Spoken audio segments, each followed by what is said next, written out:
에베소서 2장 1절로 9절까지의 말씀입니다. 에베소서 2장 1절로 9절까지의 말씀을 교독하시겠습니다. 그는 허물과 죄로 죽었던 너희를 살리셨도다.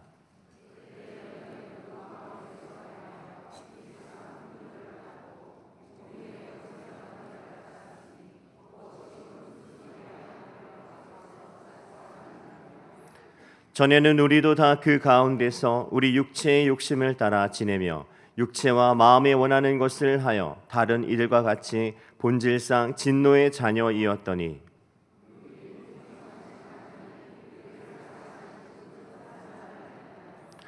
허물로 죽은 우리를 그리스도와 함께 살리셨고 너희는 은혜로 구원을 받은 것이라.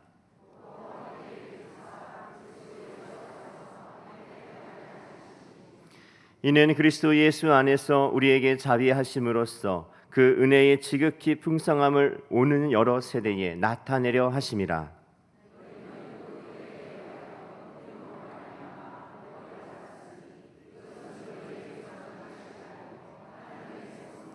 함께 읽겠습니다.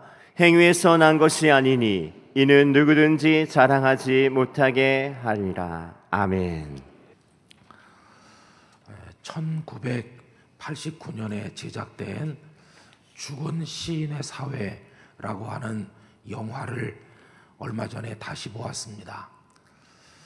경직된 학교 교육에 대해서 아주 통렬한 비판을 제기하는 훌륭한 영화입니다. 그런데 그 영화의 내용은 이렇습니다. 웰튼 아카데미라고 하는 최고 명문 고등학교가 있는데 거기 키팅이라는 영어 선생님이 새로 부임해 옵니다. 그 선생님도 그 학교 출신이죠. 그런데 그 선생님은 학교랑 잘 맞지를 않는 분이었어요. 그 학교는 4가지를 중요하게 여겼습니다. 전통, 명예, 규율, 그리고 최고, 이렇게 4가지입니다.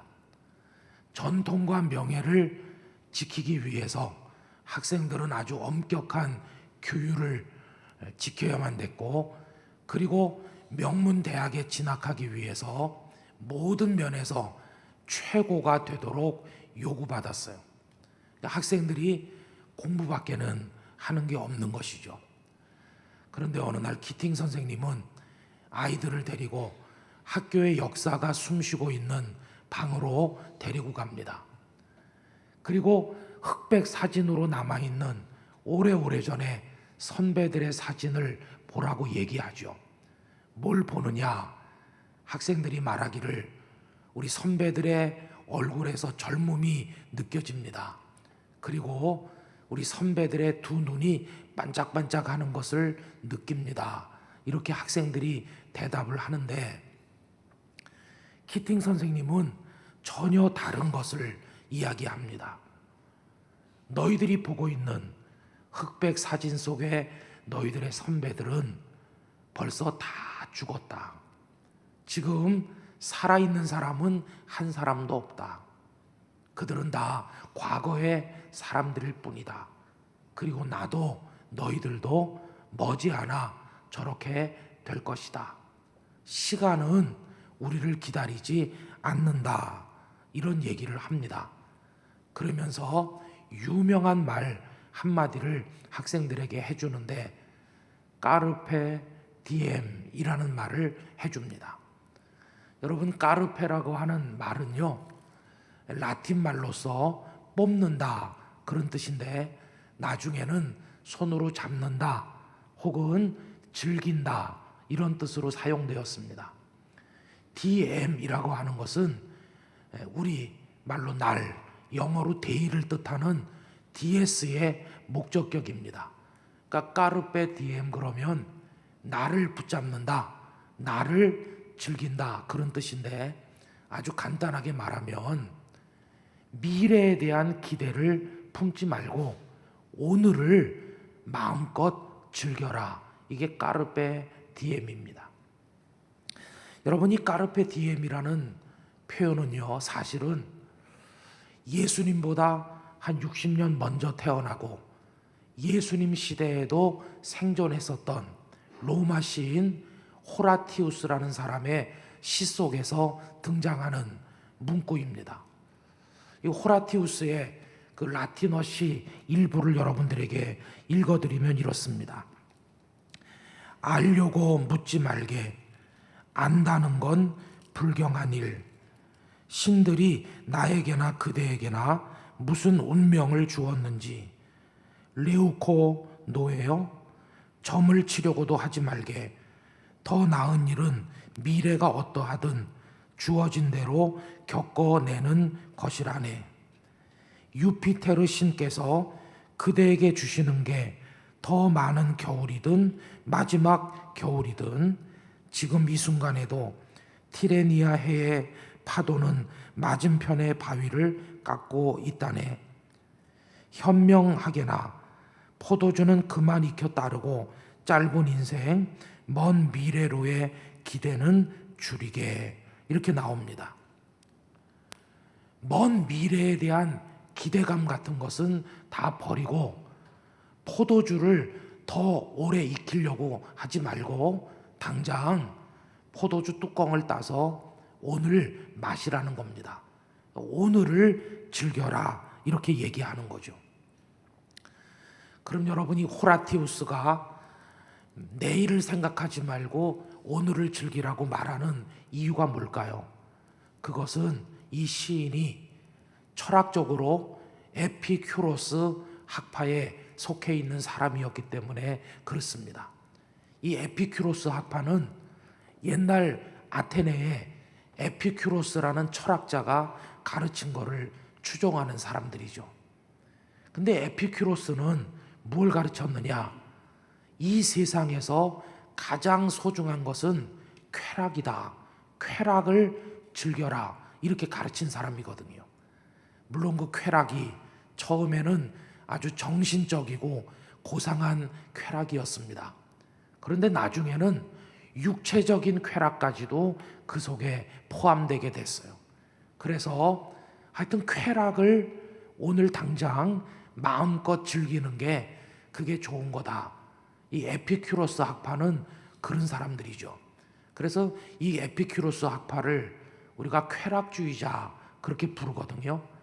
근데 이 호라티우스라고 하는 시인이 바로 그 사상에 깊이 빠져 있었던 사람이에요.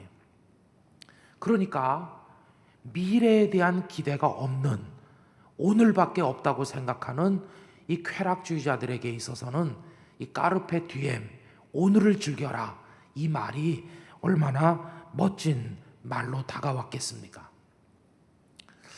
저는 이 영화를 보면서 두 가지 생각이 들어요.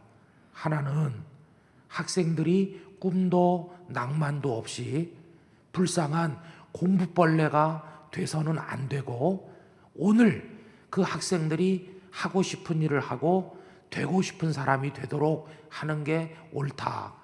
이렇게 말함으로써 경직된 학교 교육을 비판한다는 점에 있어서는 이 영화가 아주 긍정적이고 멋지다 하는 생각이 듭니다.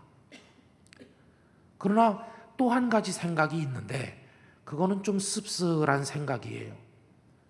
까르페 디엠, 오늘을 즐기라는 말이 혹시 미래에 대한 포기를 의미하는 거라면, 내일이 없기 때문에 그냥 오늘 먹고 마시고 즐기자 그렇게 말하는 거라면 인생이 얼마나 허무합니까?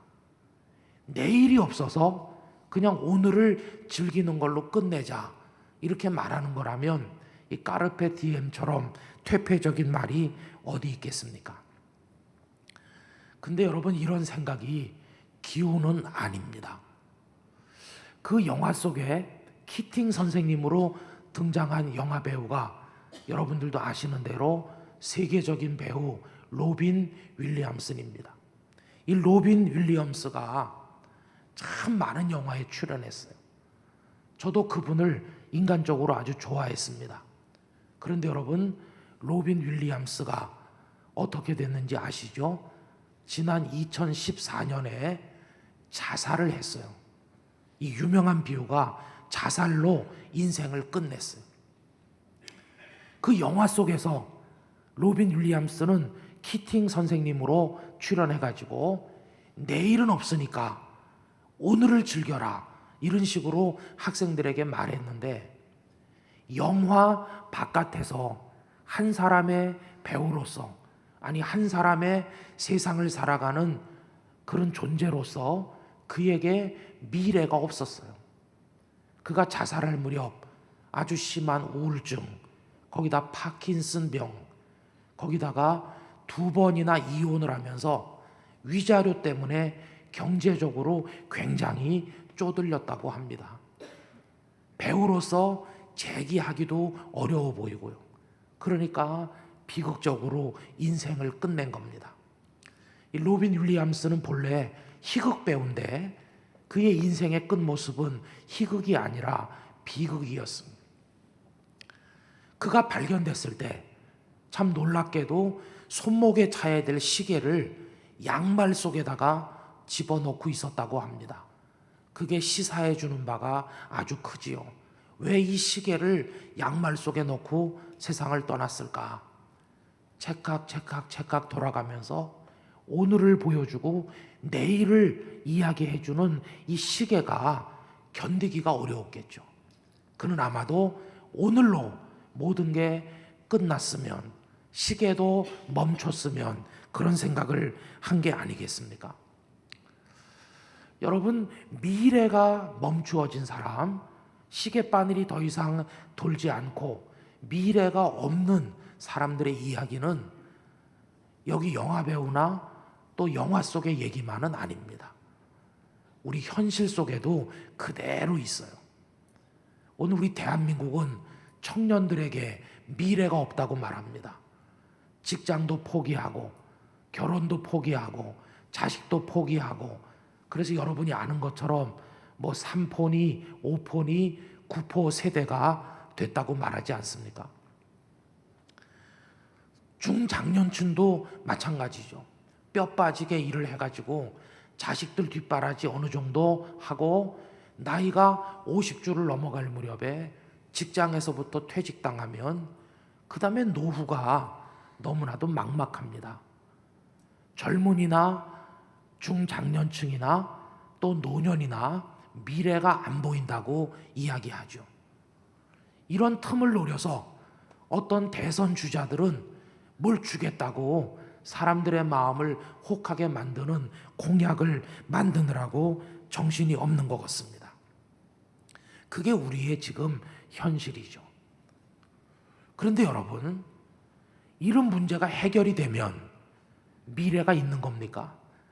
우리나라 정치가 굉장히 안정되고 갑자기 경제가 급속하게 발전해서 현재보다 2배, 3배 국민소득이 높아지고 기적처럼 남북이 평화 통일돼서 핵이 다 폐기되고 그런 자유로운 나라에서 살게 되면 우리에게 미래가 있나?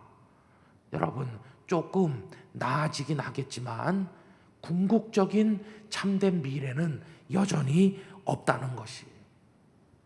여러분, 핵 위협도 없고 우리보다 소득이 2배, 3배 높은 선진국들을 한번 쳐다보세요.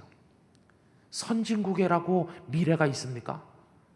그들도 이혼 법정이 날마다 많은 이혼하려는 부부들로 붐비고 있고, 거기도 질병이 있고 거기도 고통이 여전히 있다는 것을 알 수 있어요.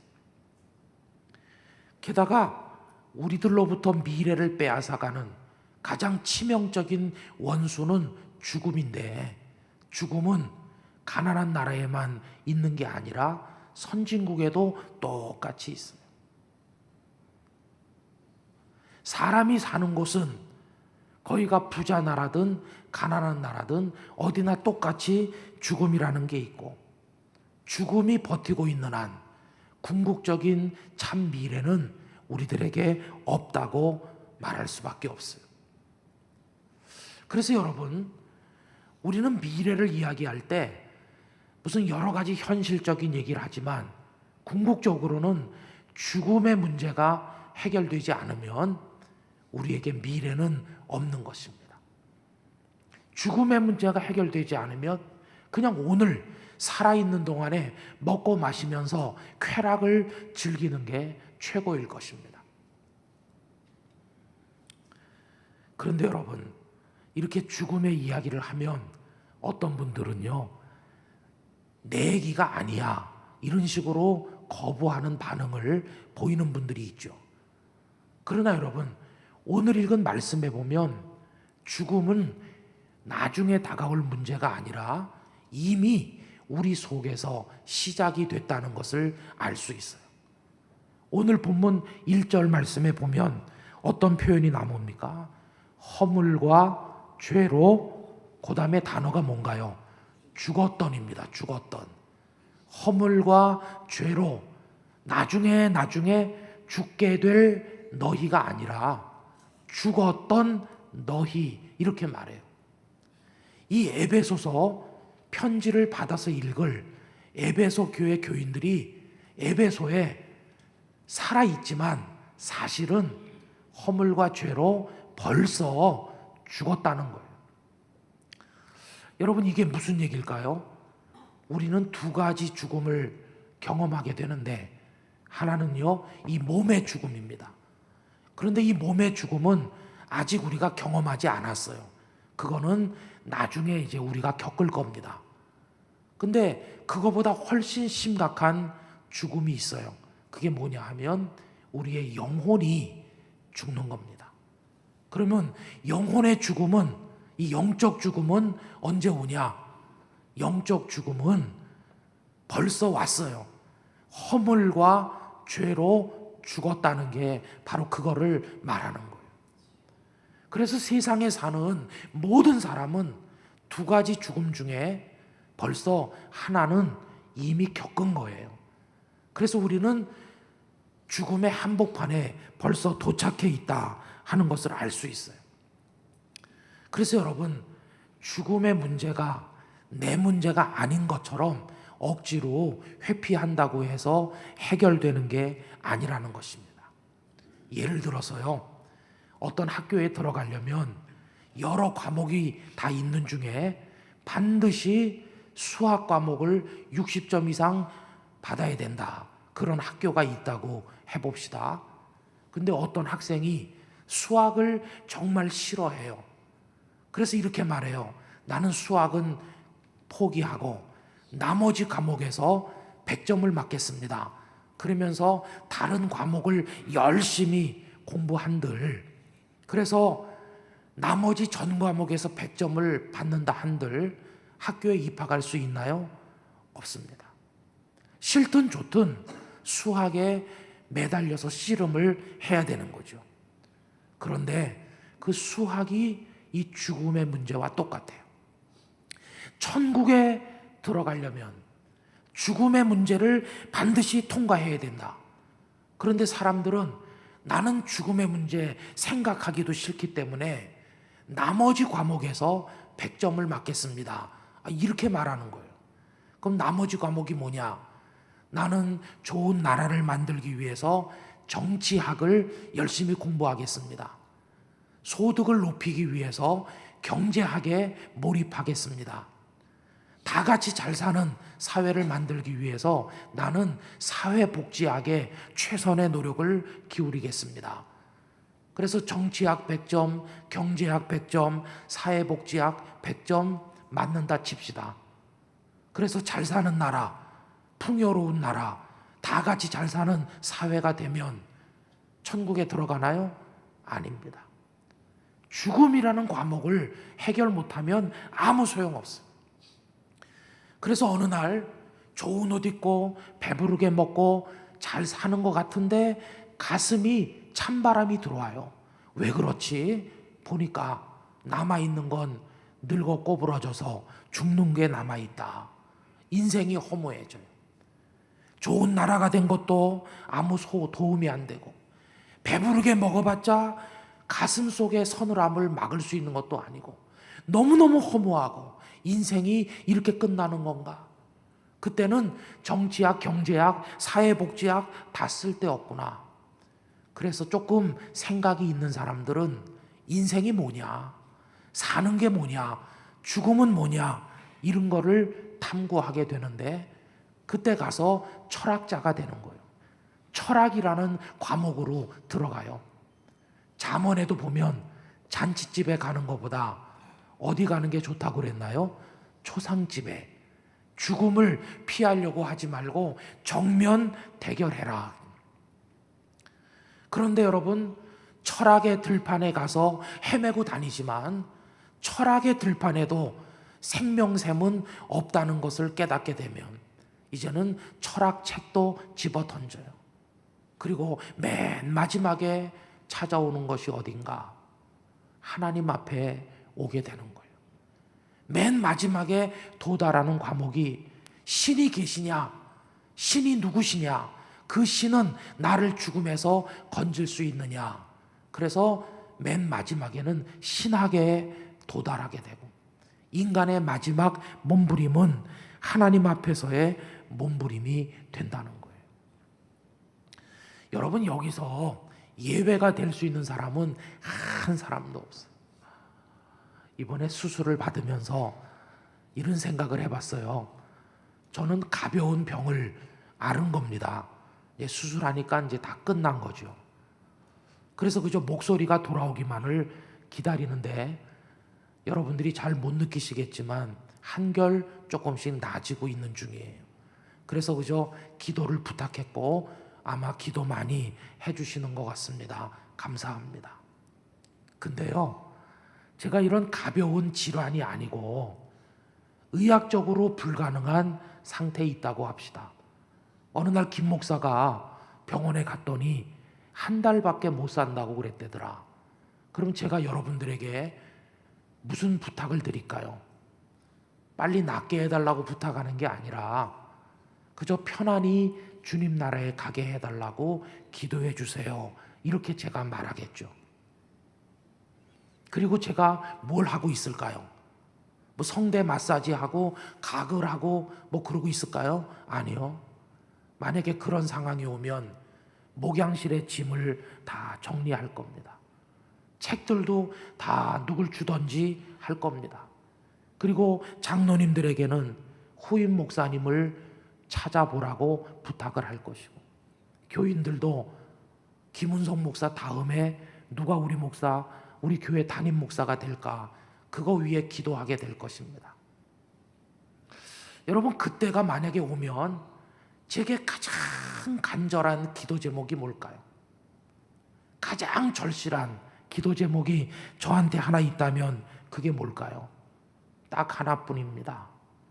주님의 품에 안기는 겁니다.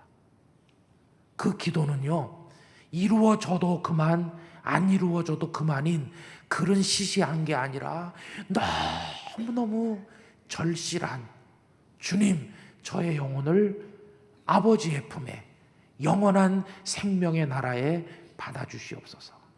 그거보다 더 소중한 기도는 없을 거 아니겠어요?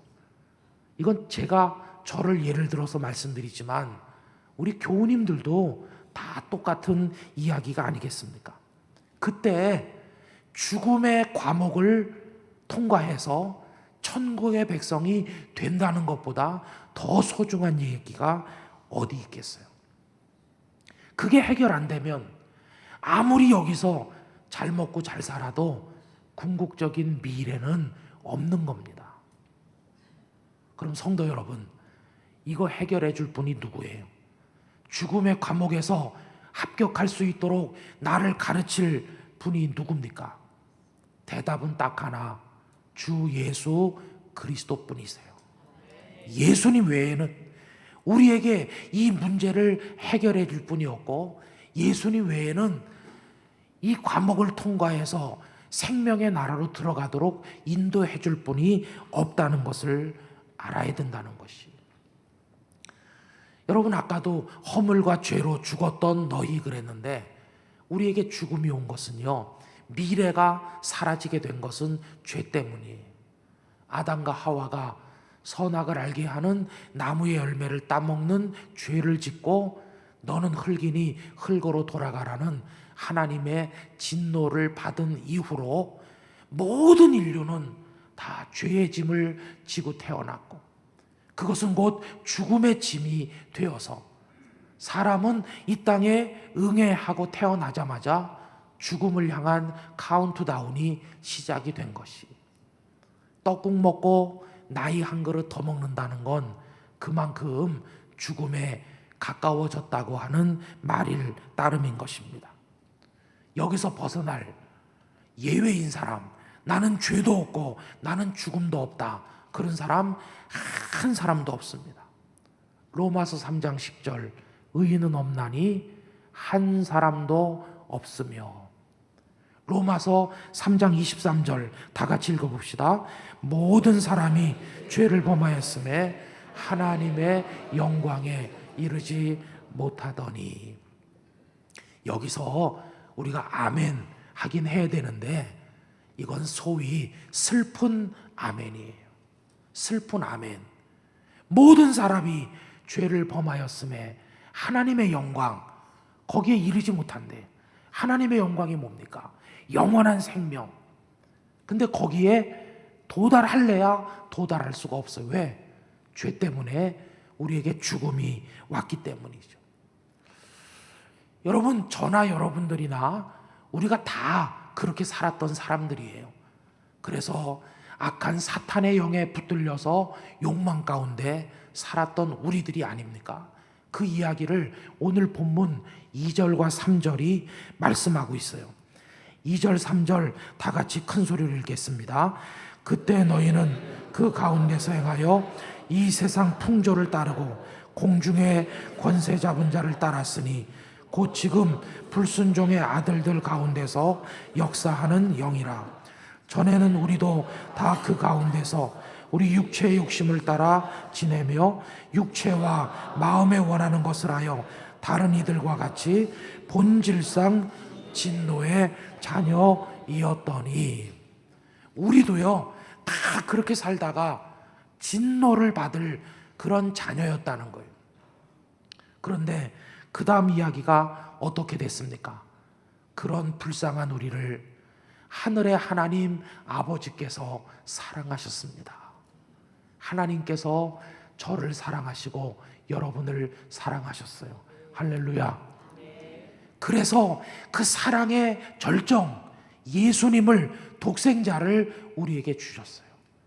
그리고 예수님은 우리의 죄의 짐을 다 짊어지고 십자가에서 우리의 죽음까지 감당하셔서 대신 죽으시고 보배로운 피, 보혈을 흘려서 그 피로 우리의 그 많던 죄를 깨끗하게 씻어주셨어요.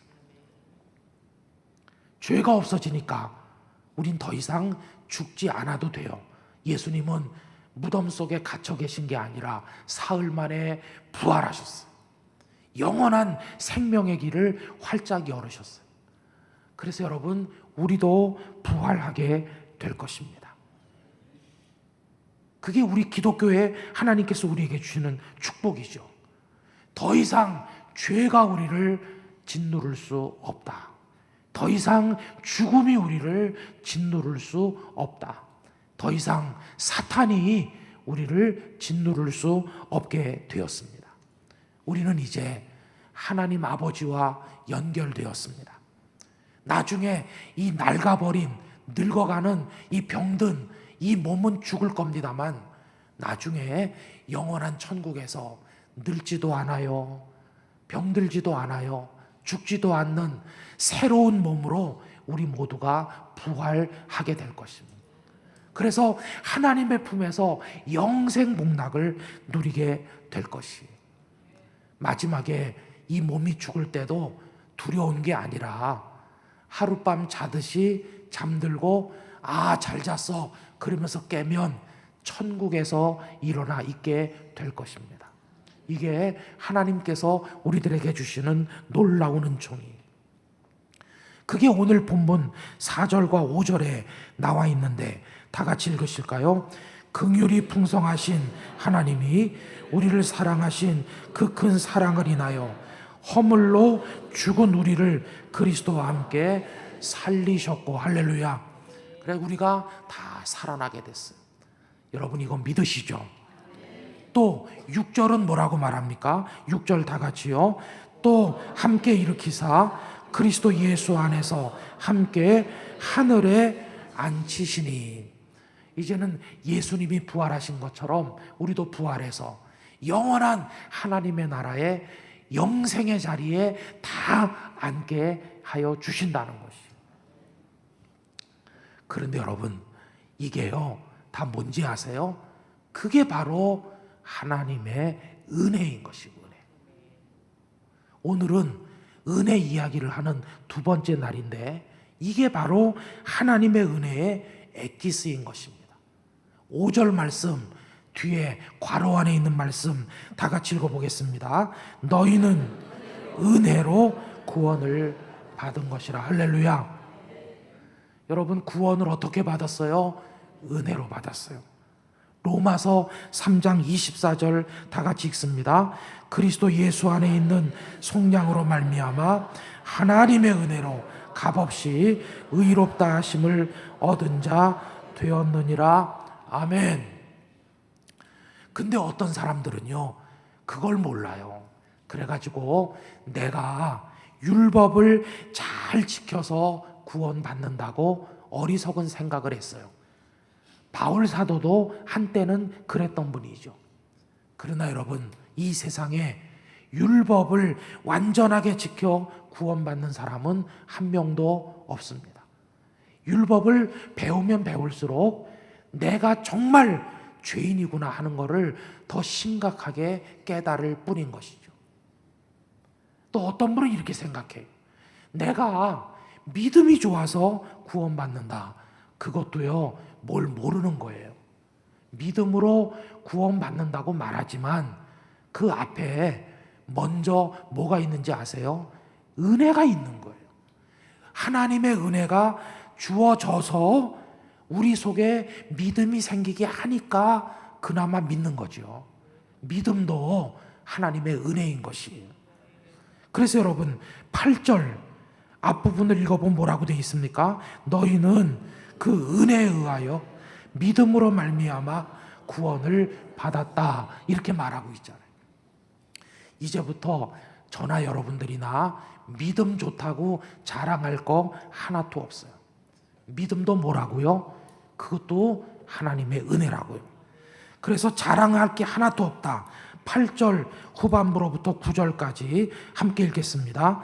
이것은 너희에게서 난 것이 아니요 하나님의 선물이라. 행위에서 난 것이 아니니 이는 누구든지 자랑하지 못하게 함이라. 할렐루야. 그래서 하나님의 은혜로 구원받기 때문에 예수님을 믿고 천국을 향해 나가는 우리들 중에 자기 자랑해도 좋은 사람 한 사람도 없어요. 저는 우리 땅끝 가족들이 가면 갈수록 더 풍성한 은혜를 받게 되시기를 축원합니다. 근데요, 은혜를 더 많이 받으면 받을수록 더 겸손해지게 돼 있어요. 은혜가 깊어질수록, 하나님의 은혜를 많이 경험할수록 점점 겸손해지게 돼 있어요. 그런데 겸손해지지 않는다는 건 뭐냐? 내가 받은 은혜가 이게 제대로 받은 정상적인 은혜가 아니라는 뜻이에요. 여러분, 은혜를 제대로 받으면 겸손해진다. 그래서 자랑할 건 내게는 하나도 없고, 자랑을 한다면 누구를 자랑할까? 내게 은혜를 주신 주님밖에는 자랑할 게 하나도 없다. 이게 은혜 받은 사람의 특징이에요.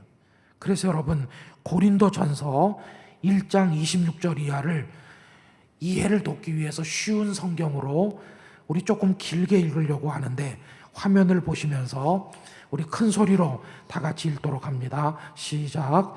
성도 여러분, 하나님께서 여러분을 부르셨을 당시 여러분의 모습이 어떠했는지를 생각해 보십시오.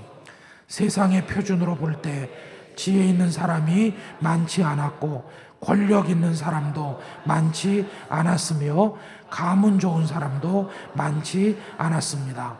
그러나 하나님께서는 지혜로운 것들을 부끄럽게 하시려고 세상에 미련한 것들을 선택하셨고, 강한 것들을 부끄럽게 하시려고 세상에 약한 것들을 선택하셨습니다. 하나님께서는 세상에 비천한 것들과 멸시받는 것, 그리고 아무것도 아닌 것들을 선택하여 유력한 것들을 멸하셨습니다. 이것은 하나님 앞에서 어느 누구도 자랑하지 못하게 하기 위해서였습니다. 그러나 여러분은 이러한 하나님에게서 나서 예수 그리스도 안에 있게 되었습니다. 예수님은 하나님께로부터 오는 우리의 지혜와 의와 거룩함과 구속이 되셨습니다. 그러므로 성경에 기록되었듯이 자랑하는 자는 주님 안에서 자랑하십시오. 아멘. 내 자랑할 게 하나도 없고 자랑할 것은 주님뿐이시다. 왜 그렇습니까? 구원은 뭘로 받았다고요? 하나님의 은혜로 구원받았기 때문인 것이죠. 여러분, 그 영화 속 이야기로 돌아가면 우리도 오늘을 즐겨야 됩니다. 우리도 까르페 디엠을 해야 됩니다. 그런데 미래가 없는 죽음의 문이 막혀가지고 내일이 없는 세상 사람들의 까르페 디엠과 그리스도인의 까르페 디엠은 완전히 다릅니다. 내일은 없는 거야. 내일은 죽음밖에 없어. 이렇게 절망하는 사람들의 까르페 디엠은 퇴폐적이고 무절제한 쾌락으로 흐르다가 멸망에 떨어질 것입니다. 그러나 내일이 있는 사람, 죽음의 문제를 해결해서 영원한 미래가 활짝 열린 우리들의 까르페 디엠은 퇴폐적이고 부패된 쾌락이 아니라 위로부터 하나님께서 내려주시는 거룩한 기쁨, 홀리 조이가 될 것입니다. 그래서 우리는 이 땅에서 그리스도인으로 마음껏 즐겁게 살면서도 영원한 생명의 내일을 내다보는 사람이 되는 것입니다. 여러분, 우리는 하나님의 은혜를 받았습니다. 그 은혜가 우리를 구원하였습니다. 죄로부터, 죽음으로부터, 사탄으로부터 우리를 구원하였습니다. 그 은혜가 우리에게 영원한 미래를 열어줍니다. 그 은혜가 우리를 영생의 나라에 들어가게 만들 것입니다. 그 은혜를 생각하며 오늘 여기서 거룩한 기쁨으로 성도다운 삶을 우리들은 살아가게 될 것입니다. 이게 바로 우리들이 나누는 은혜 이야기 두 번째 이야기인 것입니다. 그런데 그것을 우리 힘으로 쟁취한 게 아니기 때문에 우리는 그저 모든 찬양을 하나님께만 올려드리게 되는 것입니다. 나 같은 죄인 살리신 그 은혜 놀라워 잃었던 생명 찾았고 광명을 얻었네, 이렇게 찬송하게 되는 것입니다. 사랑하는 땅끝 가족 여러분, 이 거룩한 은혜, 세상 어디서도 찾을 수 없는 하나님의 구속의 은혜가 여러분들에게 풍성하시기를 주님의 이름으로 축원하는 것입니다. 이 은혜를 받은 사람답게 살면서 하나님께 감사하면서 하나님을 자랑하면서 거룩한 기쁨 속에서 하루하루를 박수치며 찬송하며 살아가는 우리 모두가 되기를 예수님의 이름으로 축원합니다. 다 같이 기도하겠습니다.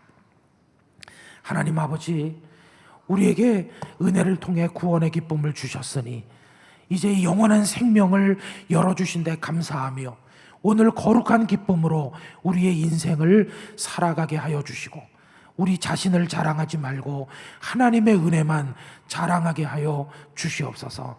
다 같이 통성으로 기도합니다. 할렐루야. 거룩하신 아버지 하나님, 저희들에게 귀중한 은총을 허락하여 주셔서 감사합니다. 아버지 하나님, 은혜로 구원을 받고 은혜로 미래가 열리고 은혜로 하나님을 만나게 되었습니다. 아버지 하나님, 이제는 하나님의 은혜만을 찬송하며 하나님을 높이며 살아갈 수 있도록 인도하여 주시옵소서. 우리 땅끝 가족들 모두에게 놀라운 주님의 은총 허락하여 주시옵소서.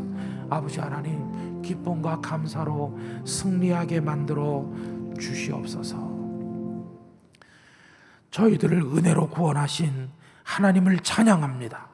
이제는 거룩한 기쁨 가운데 오늘을 즐기며 살다가 내일이 열릴 때 영생의 나라에 들어가는 은혜의 사람들이 되게 하여 주시옵소서. 예수님의 이름으로 기도하옵나이다. 아멘.